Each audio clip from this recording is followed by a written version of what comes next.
लेकिन चीन के साथ तनाव के बीच भारत, जापान, ऑस्ट्रेलिया और अमेरिका ने नौसेना का अभ्यास शुरू कर दिया है। मालाबार अभ्यास नाम का ये सालाना नौसेना का अभ्यास इस बार जापान सागर में हो रहा है, यानी चीन के बिल्कुल करीब। देखिए, इससे खास तौर से भारत को समुद्री जंग की अपनी तैयारी और समुद्र में अपना दमखम दिखाने का एक मौका जरूर मिल जाएगा। तो समुद्री इलाके में चीन के दबदबे को एक बार फिर से चुनौती जरूर मिलेगी।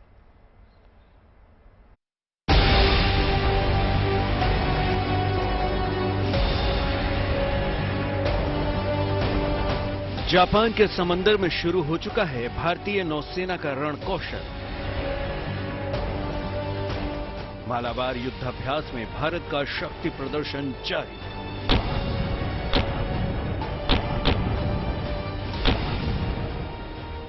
दस दिनों तक चीन देखेगा क्वाड की ताकत। समुद्र में चीन की आक्रामकता के बीच भारतीय नौसेना के दो एडवांस युद्धपोत आईएनएस शिवालिक और आईएनएस कमोर्ता ने जापान के योकोसुका में अपनी ताकत की नुमाइश शुरू कर दी है।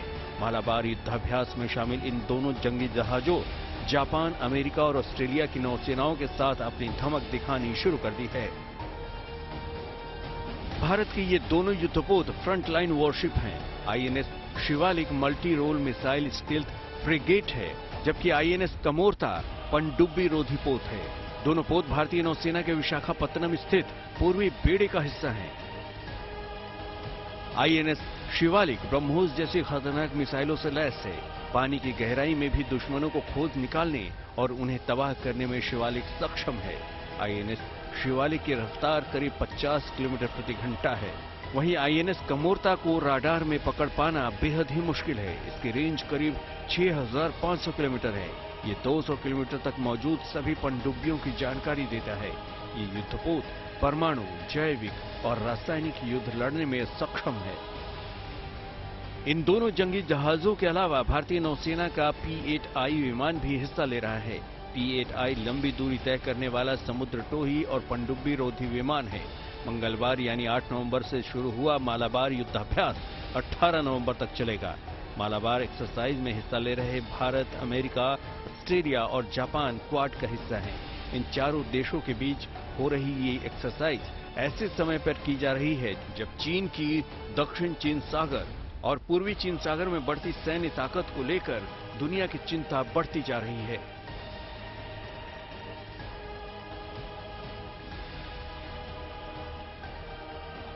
क्वाड देशों की नौसेनाओं की मालाबार एक्सरसाइज 1992 में शुरू की गई थी। हर साल ये युद्धाभ्यास अलग अलग क्षेत्रों में होता है। ये एक्सरसाइज एक साल जापान में होती है तो एक साल भारत में और एक साल प्रशांत महासागर में किसी अमेरिकी नौसैनिक अड्डे के पास इसका आयोजन होता है। 2020 से ऑस्ट्रेलिया भी इसमें शामिल हो रहा है। चीन में चल रही तनातनी के बीच चार देशों के संयुक्त अभ्यास की अहमियत बढ़ गई है, क्योंकि चीन इस अभ्यास का विरोध करता रहा है। इस अभ्यास को एशिया प्रशांत क्षेत्र में चीन की बढ़ती नौसैनिक शक्ति के खिलाफ क्वाड देशों की मजबूत सुरक्षा तैयारी के रूप में देखा जा रहा है। माना जा रहा है कि इस बार इस एक्सरसाइज का खास मकसद एंटी सबमरीन वॉरफेयर ड्रिल है।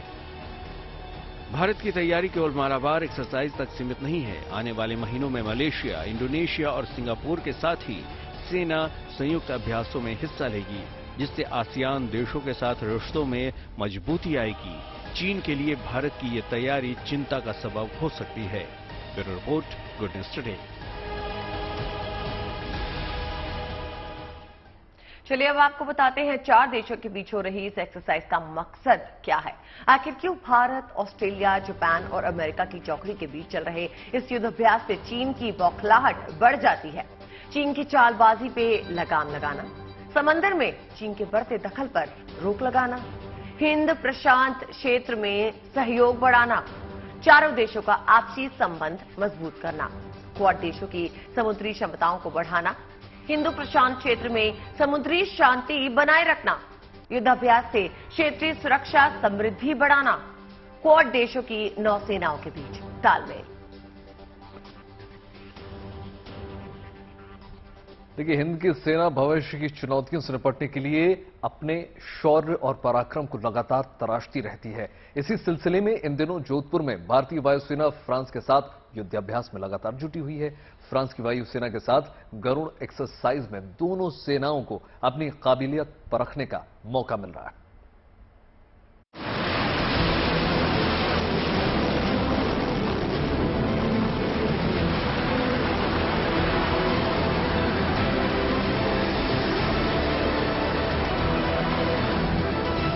जोधपुर के आसमान में शौर्य की उड़ान, अनंत आकाश पे पराक्रम का प्रमाण।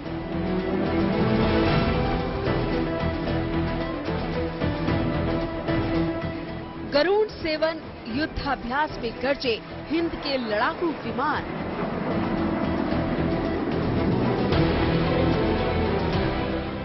जोधपुर एयरबेस इन दिनों हिंदुस्तान और फ्रांस के बीच हवाई ताकत की बेहतरीन साझेदारी का गवाह बन रहा है।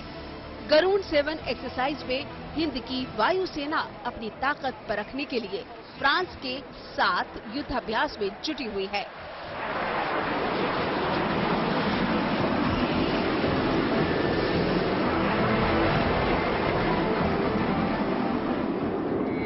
मंगलवार को वायुसेना प्रमुख Air Chief Marshal VR. Chaudhari और French Air and Space Force के प्रमुख स्टीफन मील इस एक्सरसाइज में शामिल होने के लिए पहुंचे। गरुड़ 7 एक्सरसाइज में भारतीय वायुसेना प्रमुख ने राफेल में उड़ान भरी, जबकि फ्रेंच एयरफोर्स के चीफ ने सुखोई 30 MKI में को पायलट के तौर पर हिंदुस्तान के पायलटों का हुनर देखा।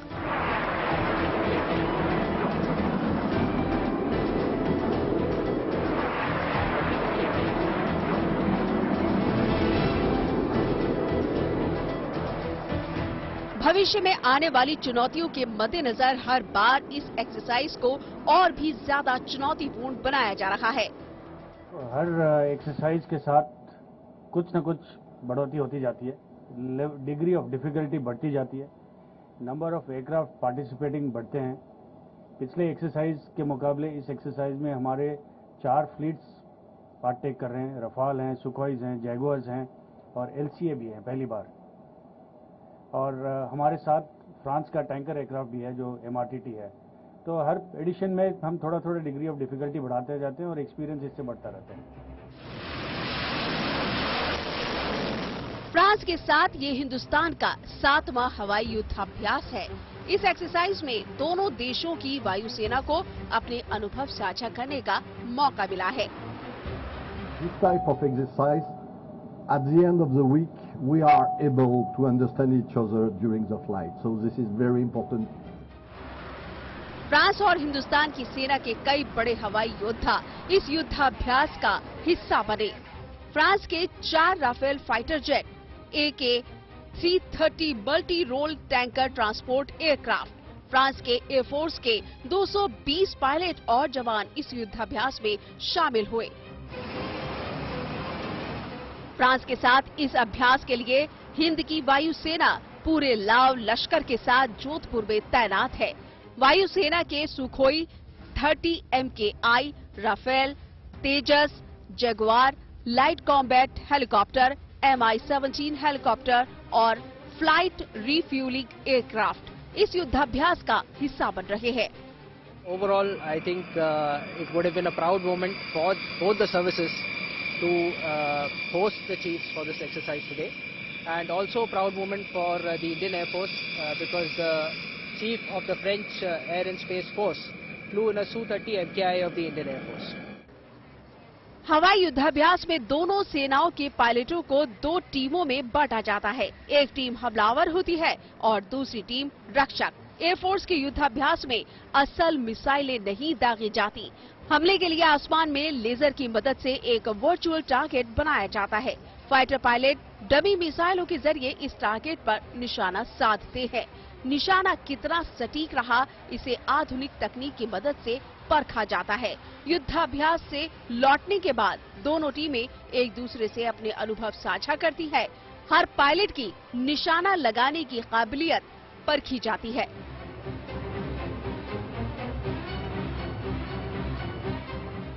फ्रांस के पायलट कई साल से राफेल फाइटर जेट उड़ाते आ रहे हैं। गरुड़ 7 जैसे युद्धाभ्यास से फ्रांस के पायलटों के अनुभव भारत के पायलटों के लिए बेहद कारगर साबित हो सकते हैं। नंबर 1 है इंटरऑपरेबिलिटी और learning best practices. French air space force भी रफाल उड़ाते हैं, काफ़ी सालों से हैं।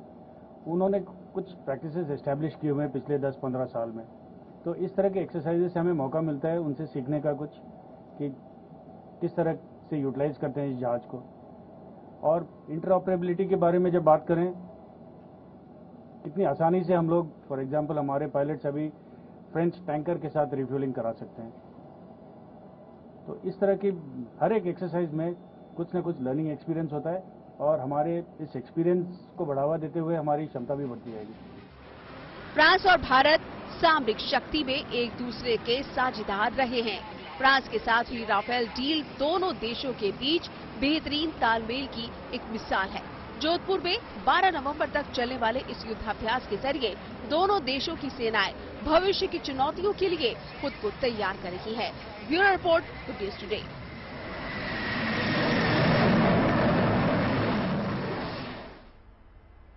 एक और भारत दूसरे देशों के साथ लगातार युद्धाभ्यास कर अपनी रक्षा तैयारियों को मजबूत कर रहा है, तो दूसरी ओर रक्षा क्षेत्र में तेजी से आत्मनिर्भर भी हो रहा है। और अब भारत ने आत्मनिर्भरता की ओर एक और बड़ा कदम बढ़ा लिया। अब ड्रोन से लेकर ट्रेनिंग सिमुलेटर तक सब कुछ देश में ही बनेंगे। इसके लिए स्वदेशी स्टार्टअप्स और छोटी कंपनियों को मौका दिया जा रहा है, ताकि देश में उद्योग धंधों को भी बढ़ावा मिले।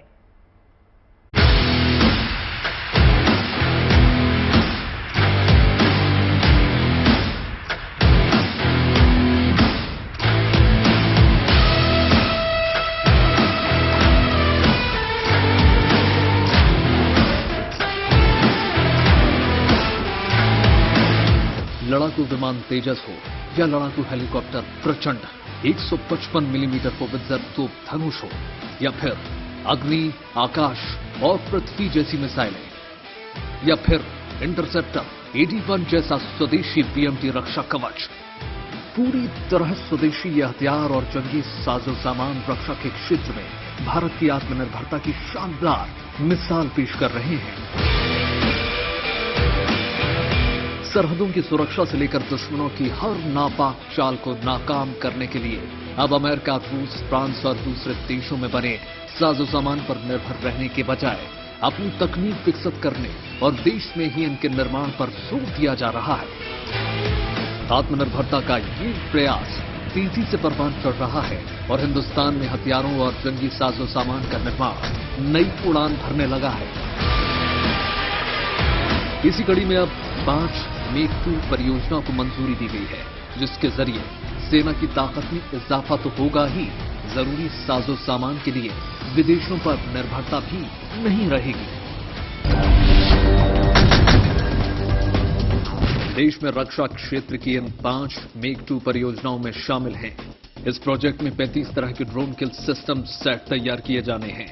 ये सिस्टम लो रेडियो क्रॉस सेक्शन यानी RCS ड्रोन और अनमैन्ड एरियल सिस्टम यानी UAS के लिए तैयार किया जाना है। इनका इस्तेमाल दिन और रात में हर तरह के इलाकों में होगा और इस एंटी ड्रोन सिस्टम के लिए 18 स्वदेशी MSME और स्टार्टअप्स को चुना गया है। आज के दौर में सुरक्षा के लिए अनमैन्ड एरियल व्हीकल यानी ड्रोन का इस्तेमाल कितना जरूरी हो गया है, ये बात छिपी नहीं है। लिहाजा सेना के सभी अंग आधुनिकतम तकनीक से लैस ऐसे उपकरणों के इस्तेमाल पर जोर दे रहे हैं। अमेरिका से इजराइल तक ड्रोन तकनीक के मामले में काफी आगे है, तो अब भारत भी इसके निर्माण, उत्पादन और उपयोग में पीछे रहने वाला नहीं है। इसी कड़ी में अब देश में मीडियम रेंज प्रिसीजन किल सिस्टम तैयार करने पर काम चल रहा है।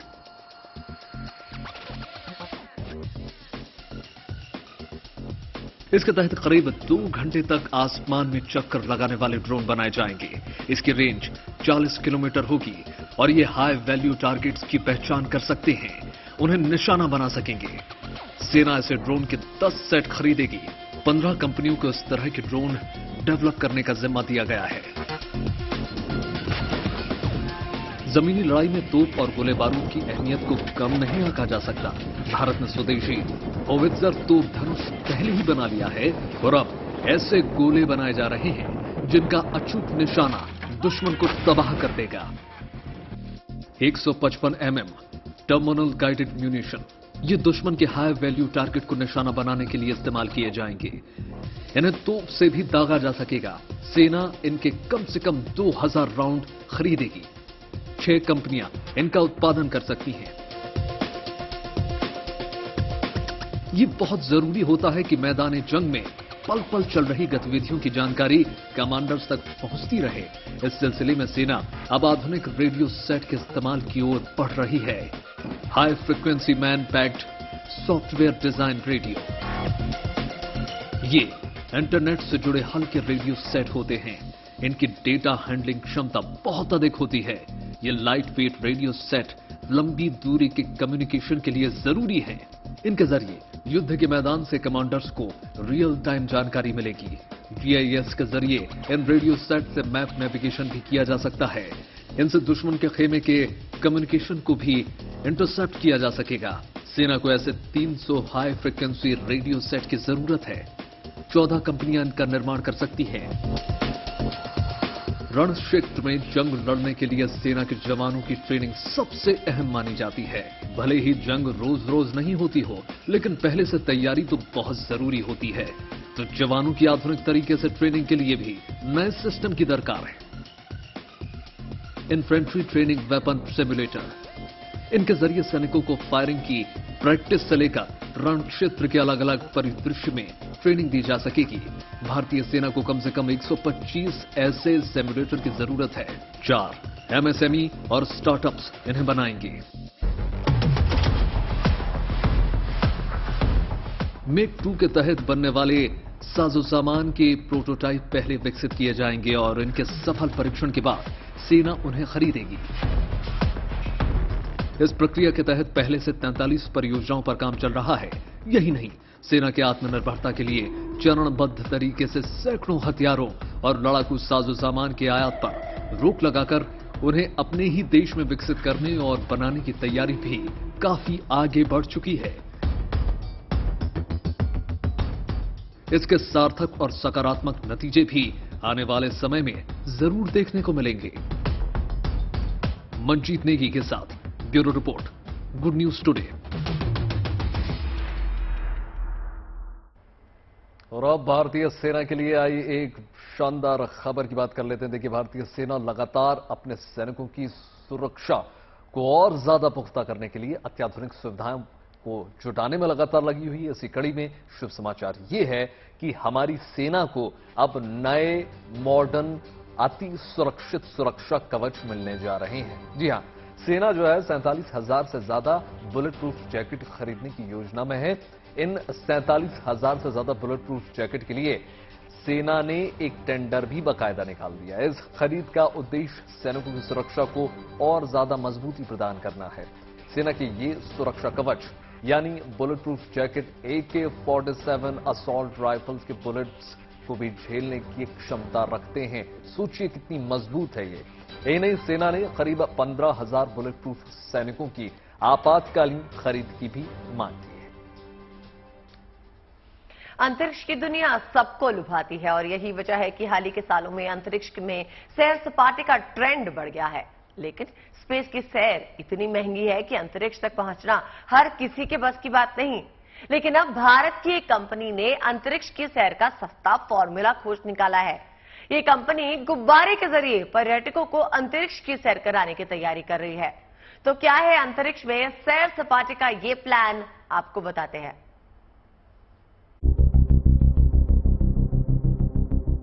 विदेशी स्पेस टूरिज्म तो आपने खूब देखा, पढ़ा, सुना और जाना होगा, लेकिन अब देसी स्पेस टूरिज्म के लिए हो जाए तैयार। अगर आप सस्ती, सुंदर, टिकाऊ अंतरिक्ष यात्रा करना चाहते हैं तो आपके लिए एक खुशखबरी आई है। एक भारतीय कंपनी आपको कराने वाली है अंतरिक्ष का सैर सपाटा। बस 50 लाख रुपए दीजिए और 1 घंटे अंतरिक्ष में घूमिए। अंतरिक्ष की सैर के लिए अब आपको एलन मस्क या जेफ बेजोस की कंपनी को करोड़ों रुपए देने की जरूरत नहीं। आपको सिर्फ 3 साल इंतजार करना है। उसके बाद आप भारतीय स्पेस कंपनी के कैप्सूल में बैठकर अंतरिक्ष की यात्रा कर पाएंगे। दरअसल एलन मस्क के स्पेसएक्स और जेफ बेजोस की ब्लू ओरिजिन की तरह ही एक भारतीय कंपनी भी स्पेस टूरिज्म की तैयारी कर रही है। मुंबई की निजी भारतीय स्पेस कंपनी स्पेस और एरोस्पेस टेक्नोलॉजी प्राइवेट लिमिटेड आपको अंतरिक्ष घुमाने वाली है। स्पेस और इस प्रोजेक्ट पर इसरो और Tata institute of fundamental research यानी TIFR के साथ मिलकर काम कर रही है। कंपनी के मुताबिक वो बैलून और कैप्सूल के जरिए लोगों को स्पेस की सैर कराएगी। 2025 तक लॉन्चिंग का प्लान है। टिकट की कीमत 50 लाख रुपए के करीब हो सकती है। इस देसी स्पेस टूरिज्म का नाम स्कैप 1 है। इसी प्रोजेक्ट के तहत बैलून से जुड़े कैप्सूल से स्पेस में यात्री भेजे जाएंगे। इस देसी स्पेस टूरिज्म योजना के लिए जो स्पेस कैप्सूल बनाया जा रहा है वो 10 फीट लंबा और 8 फीट चौड़ा है। इसे एक गुब्बारे की मदद से ऊपर ले जाया जाएगा। बैलून कैप्सूल को 35 किलोमीटर ऊपर ले जाएगा। टूरिस्ट पूरी तरह अंतरिक्ष में नहीं पहुंचेंगे, लेकिन उस ऊंचाई तक जरूर पहुंचेंगे जहां अंतरिक्ष में पृथ्वी का नजारा दिखाई देगा। कैप्सूल को नीचे लाने के लिए पैराशूट का सहारा लिया जाएगा। कंपनी की माने तो एक बार में 6 यात्री 1 घंटे तक स्पेस में सैर सपाटा कर पाएंगे। इस कैप्सूल में लाइफ सेविंग और इंफॉर्मेशन सिस्टम मौजूद होंगे। इसे अंतरिक्ष में छोड़ने वाले गुब्बारे में हीलियम या हाइड्रोजन गैस भरी जाएगी। का जो कॉस्ट रहेगा अप्रोक्सीमेटली $62,000 रहेगा, around 50 lakh rupees. Over period of time हम चाहेंगे इसको और कम से कम करें, फिर भी ये one of the most affordable way of space tourism है। इसमें काफी चैलेंजेस भी आ सकते हैं, डेफिनेटली है, बिकॉज ये काफी नया है। हालांकि कंपनी ने देसी स्पेस टूरिज्म के लिए टिकट की कीमत अभी तय नहीं की है। अंदाजा लगाया जा रहा है कि 1 घंटे के स्पेस टूर के लिए एक टिकट की कीमत 50 लाख रुपए के आसपास होगी। कंपनी ने 2025 तक स्पेस टूरिज्म की लॉन्चिंग के लिए 2 साइट्स चुनी हैं। माना जा रहा है कि मध्य प्रदेश या कर्नाटक से कंपनी इस देसी स्पेस टूरिज्म को लॉन्च कर सकती है। तो एक तरफ जहां दुनिया की दिग्गज कंपनियां स्पेसएक्स और ब्लू ओरिजिन अंतरिक्ष की सैर के लिए मुंह मांगे दाम वसूलती है, वहीं देसी कंपनी बहुत कम पैसे में अंतरिक्ष में सैर सपाटा कराने वाली है। जाहिर है इससे स्पेस टूरिज्म भारत आने के लिए प्रेरित होंगे और देसी स्पेस टूरिज्म को बल मिलेगा। अंकित शर्मा के साथ bureau report, good news today. देखिए, अंतरिक्ष में लोगों को घुमाने के लिए दुनिया की 3 स्पेस कंपनियों ने अहम भूमिका निभाई है। हम आपको बताते हैं कि वो 3 कंपनियां कौन कौन सी हैं और इन कंपनियों ने कैसे अंतरिक्ष को सैर सपाटे की जगह में तब्दील कर दिया। चलिए आपको बताते हैं। लोगों को अंतरिक्ष में घुमाने वाली पहली कंपनी रिचर्ड ब्रैंसन की कंपनी जो है उसका नाम है वर्जिन गैलेक्टिक्स। वर्जिन गैलेक्सी की पहली फ्लाइट ने 11 जुलाई 2021 को स्पेस में उड़ान भरी थी और लोगों को स्पेस में घुमाने फिराने ले जाने वाली दूसरी कंपनी जेफ बेजोस की ब्लू ओरिजिन बनी। बिल्कुल, देखिए, ब्लू ओरिजिन की पहली फ्लाइट जो है 20 जुलाई 2021 को स्पेस में गई थी। स्पेस में सैर कराने वाली तीसरी कंपनी है एलन मस्क की अपनी कंपनी स्पेसएक्स। जी, और स्पेसएक्स के जरिए यात्री 15 सितंबर 2021 को अंतरिक्ष में गए थे। इन कंपनियों के बाद चीन सहित कई दूसरे देश भी स्पेस टूरिज्म से जुड़े प्रोजेक्ट्स पे काम कर रहे हैं। बिल्कुल, देखिए, जिन कंपनियों के नाम हमने आपको बताए हैं वो स्पेस टूरिज्म के लिहाज से बहुत महंगे हैं। इन कंपनियों के प्रोजेक्ट के जरिए अंतरिक्ष में घूमना फिरना बहुत महंगा हो जाता है। तो चलिए आपको बताते हैं कि अब तक स्पेस की सैर का खर्च कितना निकलकर सामने आता है। तो देखिए, सबसे महंगा टिकट स्पेस एक्स का ही है। स्पेस एक्स के अंतरिक्ष जाने की कीमत $55 मिलियन यानी 450 करोड़ रुपए है। स्पेस एक्स के जरिए यात्री इंटरनेशनल स्पेस स्टेशन तक जा सकते हैं। जी, और ब्लू ओरिजिन की टिकट की कीमत $1.25 मिलियन यानी $1.25 मिलियन है, जो कि करीब 10 करोड़ रुपए बनती है। और हाँ, $28 मिलियन यानी करीब 230 करोड़ रुपए देने पर आप जेफ बेजोस के बगल में बैठ सकते हैं। बिल्कुल, वर्जिन गैलेक्टिक के एक टिकट की कीमत जो है $4,50,000 यानी 3 करोड़ 67 लाख रुपए है। देखिए, कश्मीर की बात होगी जहां की केसर की महक जो है अब देश दुनिया तक महसूस की जा रही है। घाटी में केसर की फसल को बढ़ावा देने और जम्मू कश्मीर सरकार ने जीआई ट्रेनिंग की शुरुआत कर दी है, जिससे न केवल किसानों की आय में इजाफा होगा बल्कि कश्मीर के केसर को दुनिया में एक नई पहचान मिलेगी। इससे केसर के निर्यात को भी बढ़ावा जरूर मिलेगा।